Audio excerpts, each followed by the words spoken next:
Students, मैं हूं आपका टीचर। अच्छा स्टूडेंट, लास्ट लेक्चर में हमने बेसिक एनिमेशन देखी थी, जिसमें हमने सिर्फ अपनी जो लोगो था उसको प्लेस किया था और किस तरह हम उसको रिप्लेस करेंगे वो मैंने आपको बताया था। आज हम जो है वो स्टार्ट करते हैं की एनिमेशन, मतलब फ्रेम बाय फ्रेम जो एनिमेशन होगी वो किस तरह होगी, इसमें क्या चीज़ इंपॉर्टेंट होती है वो भी हम आगे देखेंगे। तो चलिए स्टार्ट करते हैं। तो सबसे पहले हम अपनी कॉम्पोजिशन क्रिएट करते हैं। अगेन कॉम्पोजिशन यहाँ से भी क्रिएट कर सकते हैं। कॉम्पोजिशन में जाके new composition, control N, and then last जो हमारे पास ऑप्शन है वो है प्रोजेक्ट में कॉम्पोजिशन। ठीक है, जो भी आपको इजी लगे वहां पर क्लिक करें। जो आपका रिक्वायर्ड साइज है, फ्रेम साइज, वो आपने यहाँ से सेलेक्ट कर लेना है। अगर कोई और साइज है तो वो भी आप यहाँ टाइप कर सकते हैं। और हमेशा मैंने आपको पहले बताया था कि ये स्क्वायर पिक्सल रखा करें।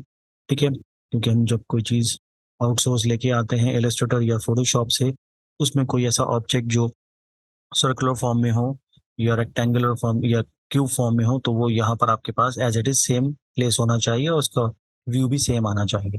ठीक है, इसी तरह 25 FPS ये भी डिपेंड करता है आपकी क्लाइंट की रिक्वायरमेंट पे। अगर आप किसी के लिए काम कर रहे हैं तो अगर उनकी रिक्वायरमेंट 60 FPS है तो आप 60 FPS यहाँ पर दें। FPS means frame per second.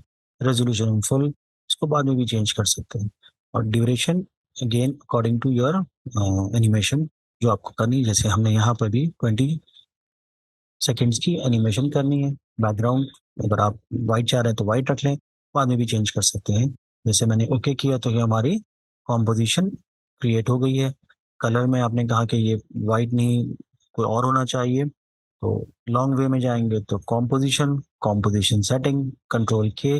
कोशिश किया करें कि शॉर्टकट पे वर्किंग करें, तो हम कंट्रोल के प्रेस करके कॉम्पोजिशन सेटिंग में आ जाएंगे। ड्यूरिंग वर्क भी कर सकते हैं, जरूरी नहीं कि आप स्टार्टिंग में ही करें, आप ड्यूरिंग वर्क भी इसको चेंज कर सकते हैं। तो मैंने जो भी कलर था वो यहाँ से चेंज कर लिया जो हमारी रिक्वायरमेंट थी।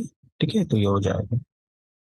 ठीक है, वैसे नॉर्मली हम वाइट ही रख लेते हैं, सही है। कंट्रोल के करके मैं इसको वाइट कर लेता हूँ। अच्छा, एक और चीज़, अगर आपकी, मैंने आपको ये शायद पहले लेक्चर में भी बताया था, अगर आपने प्रोजेक्ट विंडो को सिलेक्ट किया हुआ है और कंट्रोल के करेंगे, देखें वो एक्टिव नहीं होता, ना शॉर्टकट से होगा ना आपके पास यहाँ से होगा, देखें ग्रे हुआ है। इट्स मीन कि आपने प्रोजेक्ट विंडो को सेट किया है। इसके लिए या तो आपने कॉम्पोजिशन को सिलेक्ट करना है, ठीक है, मतलब ये टाइमलाइन को, या कॉम्पोजिशन पे आपने क्लिक करके कंट्रोल के करेंगे तो वो एक्टिव हो जाए। ठीक है। अच्छा, अगेन हमने एक लोगो प्लेस करना है। अगर मैं चाहता हूँ वो लोगो डायरेक्ट जो है मेरे टाइमलाइन पर आए और सेंटर में प्लेस हो, तो उसको हमने ड्रैग एंड ड्रॉप करना है। यहाँ पे ऊपर आप देखें तो लोगों की आपको ये डायमेंशन दिखा रहा है, क्योंकि ये स्टिल इमेजेस पे हम काम कर रहे हैं, तो उसमें आपके पास ये सिर्फ उसकी विड्थ और हाइट दिखाता है। अगर वीडियो होगी तो उसमें आपके पास उसकी डायमेंशन के साथ साथ लेंथ भी होगी और ऑडियो की इंफॉर्मेशन भी होगी, अगर उसमें ऑडियो है तो। और ऑडियो में जस्ट आपके पास लेंथ होगी, लेंथ की इंफॉर्मेशन। ठीक है, तो उसको मैंने उठाया और ड्रैग एंड ड्रॉप किया। लास्ट टाइम मैंने जैसे आपको बताया था, रोलिंग के थ्रू देखिए मैं इसको जूम इन जूम आउट कर रहा हूँ। अगर हमने इसको स्केल करना है तो मैंने इसको क्लिक करा, ये एक मैनुअल तरीका है। आज हम प्रॉपर तरीके से करेंगे किस तरह होगा। उसमें आपने क्या होता है, इसको हल्का सा मूव करें, देन शिफ्ट प्रेस करें। अगर मैं शिफ्ट प्रेस नहीं करूंगा तो देखें ये स्ट्रेच हो रहा है या कम, ये देखें ये कंप्रेस हो रहा है या इसमें। तो अगर आपने इसको प्रोपोर्शनली करना है तो आप इसके साथ शिफ्ट प्रेस करें। अच्छा, शिफ्ट आपने बाद में प्रेस करना है, मतलब जब इसको हल्का सा ड्रैग कर ले देन उसके बाद शिफ्ट प्रेस करें। अगर पहले शिफ्ट प्रेस करेंगे, देखें मैंने पहले शिफ्ट प्रेस किया हुआ है, इसको ड्रैग कर रहा हूँ तो वह डिसलेक्ट होता रहेगा। पहले सेलेक्ट करके मूव करें, देन शिफ्ट से इसको वो करें। तो ये मैनुअल तरीका है। और इसी तरह अगर मैं इसको मूव कर रहा हूँ तो ये पोजीशन जो है मैं इसकी मैनुअली दे रहा हूँ। ठीक है, कंट्रोल जेड, इसको हम नॉर्मल कर देते हैं, जो हमारा जो साइज था उस पर आ जाते हैं। ठीक है, ये आ गया। अब हमने इसको थोड़ा सा एनिमेट करना है। किस तरह इसको हम एनिमेट करेंगे और इनकी जो प्रॉपर्टीज है उसको देखेंगे। अच्छा, अब इसकी जो हमने प्रॉपर्टी देखनी है कि भाई ये इस वक्त कहाँ प्लेस हुआ हुआ है, तो सब कुछ उसके लिए जो आपका ये हम जो हमारी टाइमलाइन है उसमें जो ये आपने जो भी लोगो है, आपकी जो ये लेयर है, लेयर कह लें या ट्रैक कह लें, जो ये प्लेस हुआ हुआ है, इसके बिल्कुल साथ में ये छोटा सा एक आइकन बना हुआ है जो प्ले का, ये पुल डाउन मेन्यू के लिए होता है। इसको जैसे ही मैं क्लिक करूंगा तो आपके पास यहाँ पर देखें हमारे पास ट्रांसफॉर्मेशन आ गई है। फॉर एग्जाम्पल अगर मैंने कुछ इसमें कुछ चेंजिंग की होगी, तो अगर मैं रीसेट करूंगा तो ये दोबारा से इसको अपने ओरिजिनल पोजीशन पे लेके आ जाए। अब इस ट्रांसफॉर्मेशन के अंदर अगेन दोबारा क्लिक करेंगे तो आपके पास ये कुछ इसके ऑप्शंस अपीयर हो गए हैं जो इस ऑब्जेक्ट से रिलेटेड हैं। देखिए, ठीक है। तो ये मैंने ऑब्जेक्ट को सिलेक्ट किया, सबसे पहले आपके पास आ रहा है एंकर पॉइंट। ठीक है, एंकर पॉइंट जो इसका सेंटर पॉइंट होता है। ठीक है, या पिवट पॉइंट भी कहते हैं इसको। तो ये आपके पास ये नजर आ रहा है आपको, ये रहा। ठीक है, ये इसका एंकर पॉइंट है। ठीक है। अच्छा, अब ये बहुत इंपॉर्टेंट है, इसको जरा हमने थोड़ा सा गौर से तो अपने सुनना भी है, देखना भी है और वर्किंग भी करनी है। एंकर पॉइंट जो है वो इसका सेंटर पॉइंट शो कर रहा है। फॉर एग्जाम्पल अगर मैं इसको रोटेट करता हूँ, चले भी आगे देखते हैं पहले और चीज़ें, फिर उसमें दोबारा आएंगे। फिर अगेन आपके पास सेकंड जो ऑप्शन है वो पोजीशन है। अच्छा देखिए, एंकर पॉइंट में भी आपके पास कॉमे के बाद मतलब एक वैल्यू लिखी, फिर कॉमा, फिर वैल्यू। तो ये आपके पास एक्स और वाई को रिप्रेजेंट करता है। एक्स हमारे पास होता है लेफ्ट टू राइट, वाई होता है टॉप टू बॉटम। ठीक है। इसी तरह पोजीशन में भी एक वैल्यू लिखी हुई है, comma then value, X Y. अब देखिए, अगर मैं इसको मूव करता हूँ ड्रैग करके, तो X means left to right, तो ये ऑब्जेक्ट जो है वो लेफ्ट टू राइट मूव कर रहा है। Control Z, Y top to bottom. देखिए, मैं पकड़ के ड्रैग कर रहा हूँ, इसको आप वैल्यू पुट भी कर सकते हैं। ठीक है। तो ये इसी तरह आपके पास स्केल में ये स्केलिंग आ रही है, इंक्रीज कर रहा है, डिक्रीज कर रहा है। अगर हम कंट्रोल जेड, अगर हम ये लिंक हटा दें, इससे पहले क्या होता है प्रोपोर्शनली। ठीक है। अगर मैं ये लिंक हटा दूं, तो आप इस विड्थ में स्ट्रेच कर सकते हैं, कंप्रेस कर सकते हैं, हाइट में। ठीक है। अच्छा, अब एक चीज आप नोट करें कि जब भी मैं इसको चेंज कर रहा हूँ, अगर मैं इसको प्रोपोर्शनली भी करता हूँ, तो ये अकॉर्डिंग टू सेंटर हो रहा है। सेंटर क्यों हो रहा है? अपने सेंटर पॉइंट की वजह से। देखिए, ये अपने सेंटर पॉइंट की वजह से ये इनसाइड आउटसाइड ये हो रहा है। ठीक है। इसी तरह अगर मैं रोटेशन करता हूँ क्लॉकवाइज, एंटी क्लॉकवाइज। ठीक है, यानी कि क्लॉक और एंटी क्लॉकवाइज, अगेन वो अकॉर्डिंग टू सेंटर हो रहा है। और ये ओपेसिटी, ट्रांसपेरेंसी। अच्छा, एक चीज और नोट कर लें कि जहां जहां आपके पास ये एनिमेशन टॉगल आएगा, ये स्टॉप वॉच जो बनी हुई है, कहीं भी अभी हम फर्दर जो काम करेंगे इसमें इफेक्ट्स लगाएंगे, तो इट मीन कि हम उसको उसमें कुछ चेंजिंग ला सकते हैं, वेरिएशन ला सकते हैं, या उसको एनिमेट कर सकते हैं। ठीक है, वो अभी इंशाल्लाह अगली कुछ क्लासेस में आपको और ये क्लियर हो जाएगा। तो ये भी बहुत इंपॉर्टेंट है कि ये जो टॉगल एनिमेशन है, इसके थ्रू हम अपने ऑब्जेक्ट में वेरिएशन लेके आते हैं या एनिमेट करते हैं। ठीक है जी। अच्छा, इसी तरह अगर मैं इसका जो सेंटर पॉइंट है वो चेंज करता हूँ। ठीक है। सेंटर पॉइंट चेंज करने के लिए अब देखिए दो तरीके हैं, एक तो आप न्यूमेरिक फॉर्म में यहाँ से कर सकते हैं, दूसरा आपके पास यहाँ टूल दिया हुआ है, ये रहा पेन बिहाइंड टूल, जिसका शॉर्टकट है वाई। ठीक है, ये आपको नजर भी आ रहा होगा स्क्रीन पे, वाई। ठीक है, अगर मैं कीबोर्ड से वाई प्रेस करूंगा, तो आपका जो है पेन बिहाइंड टूल एक्टिव हो जाएगा। देखिए, पेन बिहाइंड टूल एक्टिव हो गया। अब इसके थ्रू मैं इसको उठा के कहीं भी प्लेस कर सकता हूँ, इस कॉर्नर पे। अब देखिए, जब मैंने इस कॉर्नर पे इसको प्लेस किया, तो अब क्या होगा जब मैं इसको स्केल करूंगा। देखिए, अब ये टूवर्ड अपने सेंटर हो रहा है, टूवर्ड सेंटर ये स्केल कम और ज्यादा हो रहा है। इसी तरह अगर मैं रोटेट करता हूँ, ये देखिए, तो ये रोटेशन भी उसी सेंटर पॉइंट के अकॉर्डिंग हो रही है। ठीक है। इसको मैंने रीसेट कैसे करना है, ऑल्ट प्रेस करके आप डबल क्लिक करें अपने पेन बिहाइंड टूल पे, तो वो ऑटोमेटिकली इसको उसके सेंटर पॉइंट में, जो इसका डिफॉल्ट सेंटर पॉइंट था, वहां ले आएंगे। एक तरीका ये हुआ कि हमने इसको पेन बिहाइंड के थ्रू किया। अब देखें, पेन बिहाइंड टूल के थ्रू करने से और न्यूमेरिक फॉर्म में जो इसकी प्रॉपर्टीज है उसमें करने से डिफरेंस क्या है। देखिए, अगर मैं यहाँ से करता हूँ, आपके पास यहाँ से मैंने, तो इसमें क्या हो रहा है, आपका ऑब्जेक्ट मूव हो रहा है। देखिए, सेंटर पॉइंट कांस्टेंट है, लेकिन ऑब्जेक्ट ने अपने आप को मूव करके इधर से इधर मूव किया। ठीक है, जैसे मुझे इसको बिल्कुल यहाँ बॉटम पे लाना था, राइट बॉटम पे। इसके लिए क्या हुआ, मेरा ऑब्जेक्ट जो है वो मूव हुआ।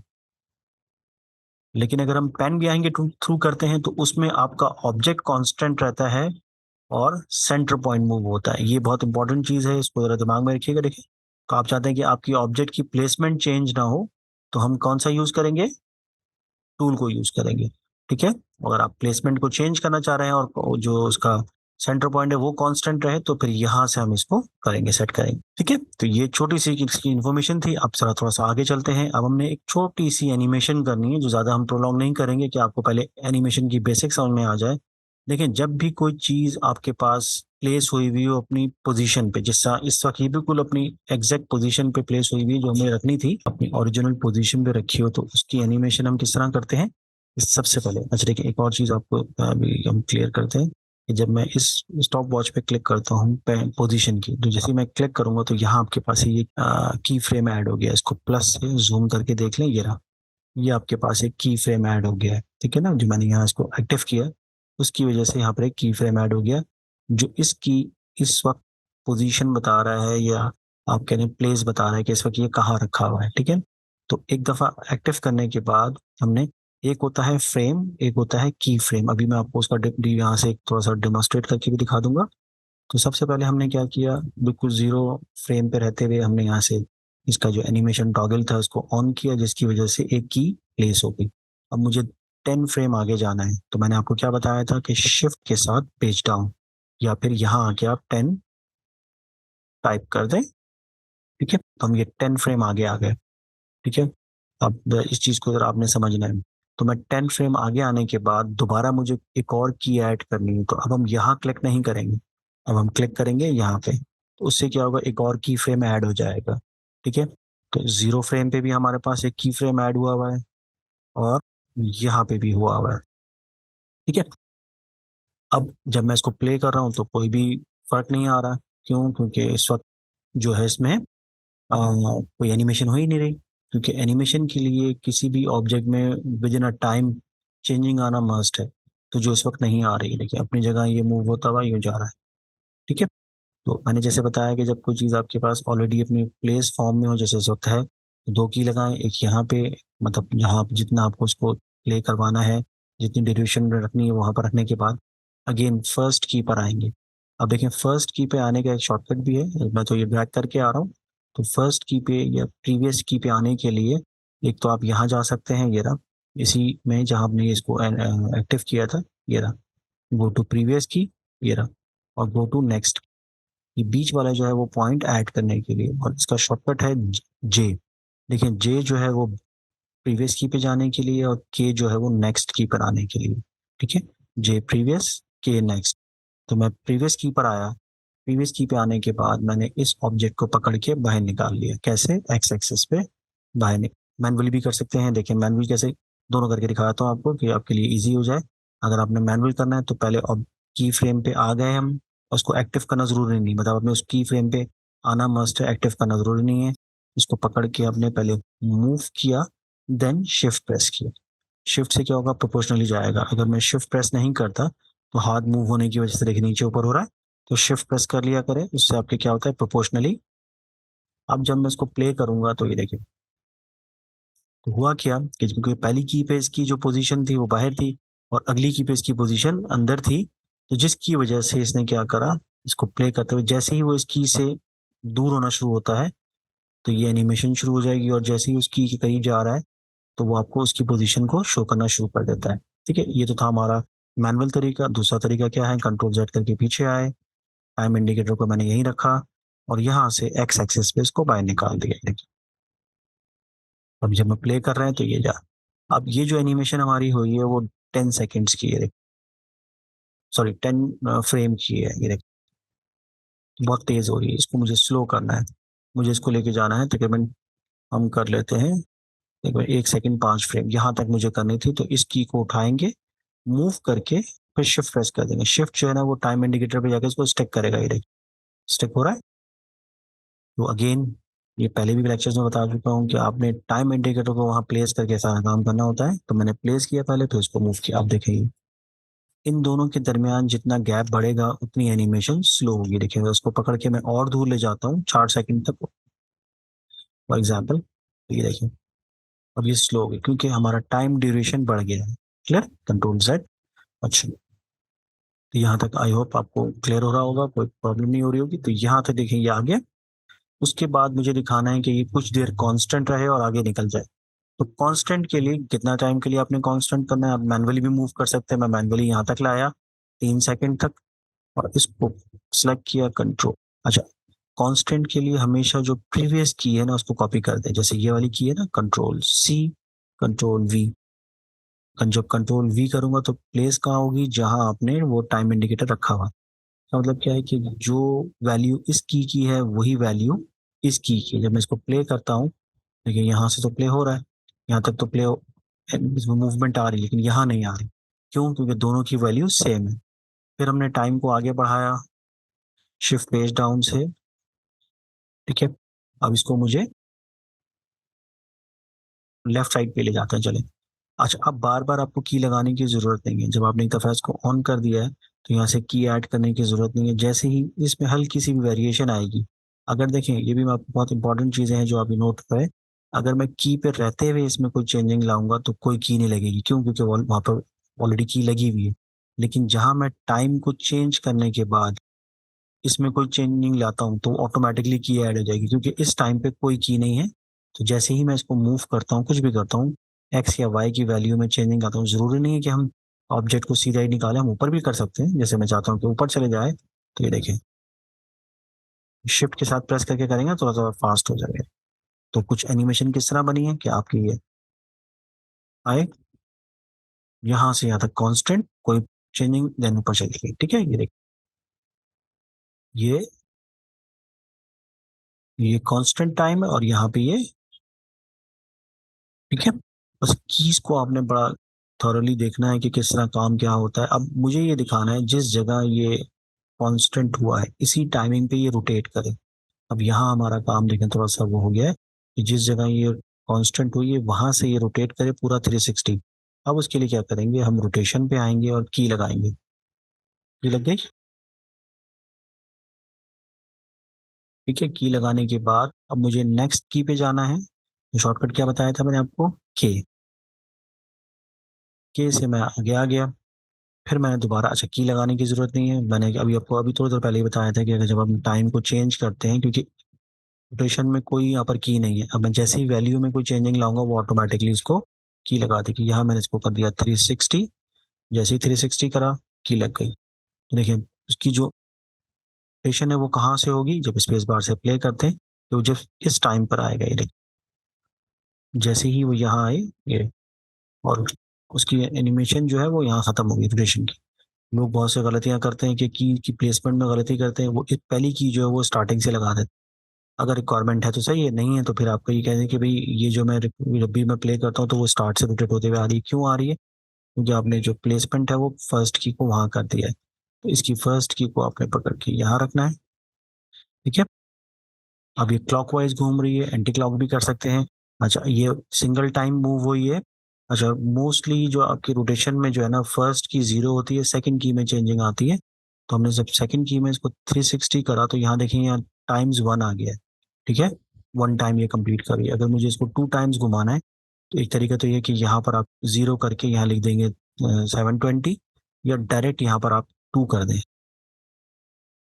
अब क्या होगा, बाय फोर्स इसने 2 टाइम्स यहाँ से इसको रोटेट करना है। ये 1 टाइम, देन 2 टाइम्स। अब जितना आप यहाँ से इसको करेंगे उसने उसको इसी टाइमिंग के अंदर करना है। मैंने इसको 5 टाइम कर दिया। तो देखिए 5 टाइम इसकी एनिमेशन होगी, रोटेशन होगी। देखिए, कुछ भी करना पड़े उसको इस टाइमिंग में 5 टाइम्स इसको रोटेट करना है। ठीक है, हम इसको 1 टाइम कर देते हैं। क्लियर? ये अब क्या हुआ कि आपकी जो एनिमेशन है वो कुछ इस तरह हुई है। जो कांस्टेंट टाइम था वही उसी पे हमने कम सब कुछ किया।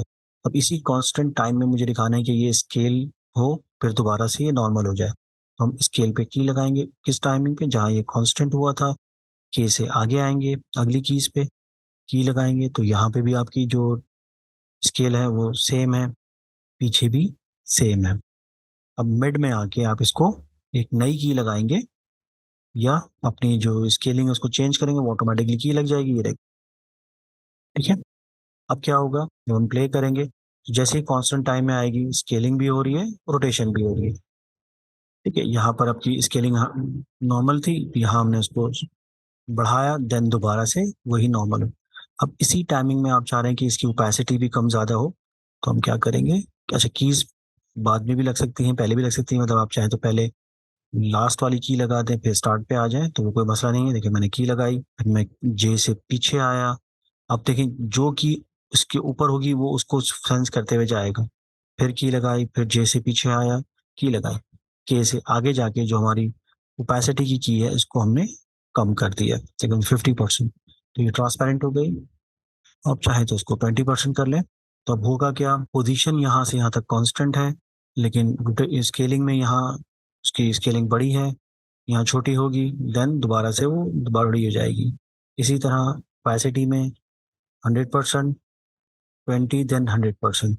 और रोटेशन जो है वो यहाँ 0 है और यहाँ 360। अब लेकिन प्ले करते हैं, ये चला, ठीक है। अब देखिए, अब एक और चीज, फॉर एग्जांपल आपने कहा ये पूरी एनिमेशन जो है वो कंप्लीट हो गई हमारी, इस वक्त जो हुई है वो हुई है 4 सेकंड 5 फ्रेम पे। मैं चाहता हूँ कि ये सारी एनिमेशन जो कंप्लीट हो जाए 3 सेकंड। अब देखिए 3 सेकंड्स में आने के बाद मैंने इन सारी कीज को सिलेक्ट किया। अच्छा, वैसे अगर मैं यूँ ड्रैग कर करके इसको करीब करता हूँ, देखें, तो अब इससे जो मेरी जो कीज थी उनकी जो इवनली डिस्ट्रीब्यूशन थी वो खराब हो गई है।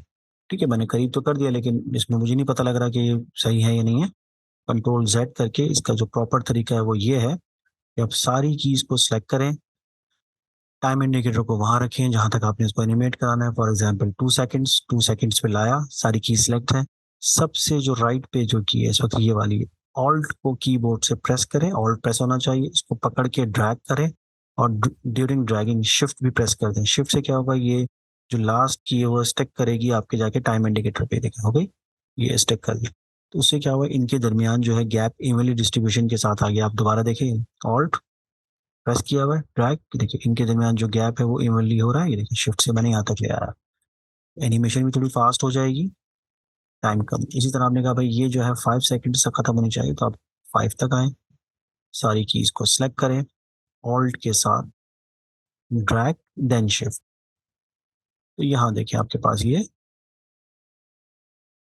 इवनली डिस्ट्रीब्यूशन के साथ हो गया, लेकिन एनिमेशन जो है वो स्लो हो गई है। ठीक है जी। ओके स्टूडेंट, अब नेक्स्ट क्लास में इंशाल्लाह हम इसमें फर्दर और काम करेंगे। अब इसकी प्रैक्टिस कीजिए क्योंकि ये बहुत इंपॉर्टेंट चीज़ है, क्योंकि सारी एनिमेशन जो हमारी वो बेस इसी पे कर रही होती है कि आपकी कैलकुलेशन पे और प्लेसमेंट पे। तो इंशाल्लाह फिर नेक्स्ट ट्यूटोरियल में मिलते हैं। अल्लाह हाफिज़।